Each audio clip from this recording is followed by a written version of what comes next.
But the handshake, yeah, they put all this thought into the presentation. And you mentioned the leaning in. With a lot of these principles, a gesture or a cue can be either a friend cue or a foe, depending on the context. In this context, they're using it as a way to combat the dominant handshake. The fastest way to try to dominate or to bug someone's inner meerkat is to invade their personal space. So if someone's given you a dominant handshake that you don't like, now you guys know how you can combat it. You can grab their arm, you can lean in, make them uncomfortable. Generally in interviews though, that's not what we're after. Generally we want to keep on the same playing field, so just a straight up and down handshake. Cool.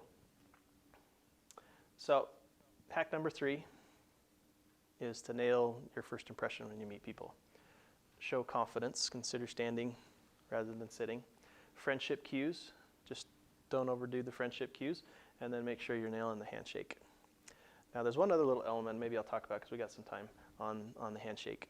Oxytocin, we talked about that as being the bonding hormone that gives us the warm fuzzies. One of the ways we produce oxytocin is through appropriate, non-creepy human touch. Emphasis on the non-creepy. That has to be welcomed, okay?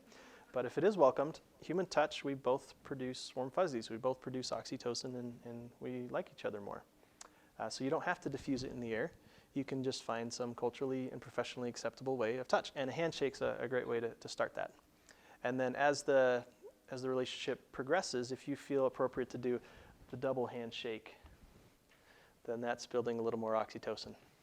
Or a light touch on the forearm, something like that. Don't rush it or their meerkat's going to freak out, but incorporating some of that touch on the shoulder, they'll feel good. We've probably all had individuals, mentors, bosses, where if they just put the hand on your shoulder and it was welcomed, it feels good. It makes you feel good. That's because of the oxytocin at work.